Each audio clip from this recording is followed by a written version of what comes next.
Okay, well, I'm here with Joost Heijmeijer. Okay, I have difficulty saying his name, but he's obviously a Dutchman. And he's got the exciting role of not only being the general manager of the Wolgan Valley Resort, which is in Lithgow in New South Wales, but he's also responsible for the project management. And I know he's had a few challenges over the last couple of years. But Joost, tell me a little bit about what's happening at Wolgan Valley and how you're getting on. Well, the exciting news is that we're actually building. We had our official soil turning ceremony in November, for which Sheikh Ahmed and a whole host of Emirates dignitaries came out.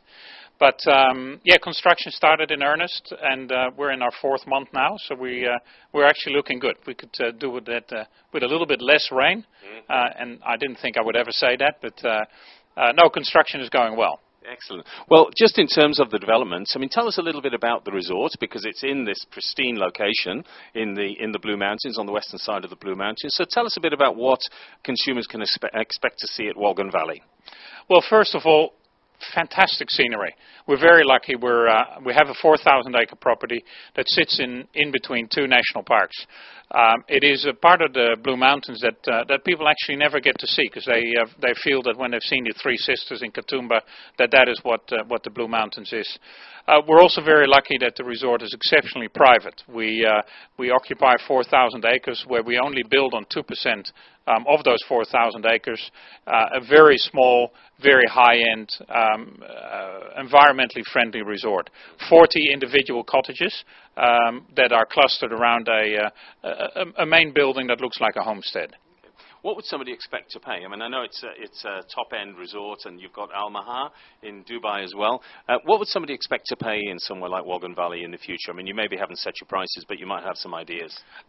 Indicatively, the rates will sit at about $1,700 to $2,000 a night, which includes all three meals, and it's a rate for two. So it's for you and a spouse, three meals that are all very seasonal, regional, and organically based meals.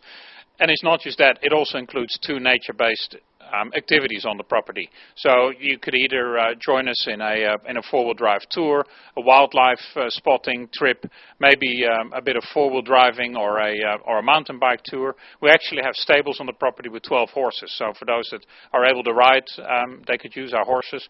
There's a whole host of activities that we're still developing. Some of them around the ecology of the site, some of them around the aboriginality of the site. There's limitless things that we could do. Now, this goes out to travel more globally. So what sort of mix do you anticipate having in terms of visitors? Do you think most will be inbound international visitors and, say, from the Middle East? Because it's at the top end, it's in terms of cost. So where do you see your visitors coming from? About 70% of our guests we would expect to be international visitors, of which the largest chunk would come out of Europe. Our traditional markets we would still see being the United Kingdom, Germany, Switzerland, France, Northern Italy. Those type of countries will be our mainstay. Closely followed by the American market, both the East Coast and West Coast. A small percentage of Middle East markets, as it is not a typical product that the guests that would normally come out of the Gulf area would go to. Emerging markets, India, Singapore, and then a bit slower to follow would be China. I know that you had some extensive delays in the process, so we won't go there in terms of discussing that, but what are your future plans for Australia or anywhere else in the world? I know that you're developing or the company's developing in the Middle East now, but any future plans for Australia?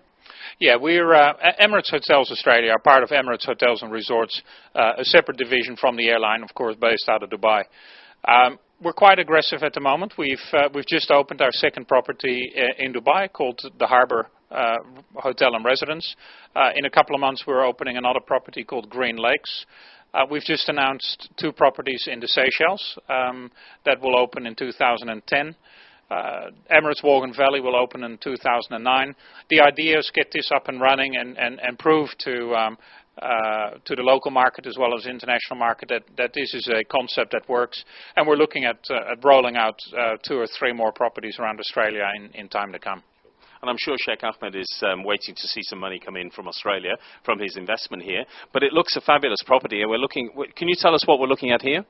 Well, one of the points that we really are very proud of is the individuality that we're able to offer in each of the suites. So actually we're looking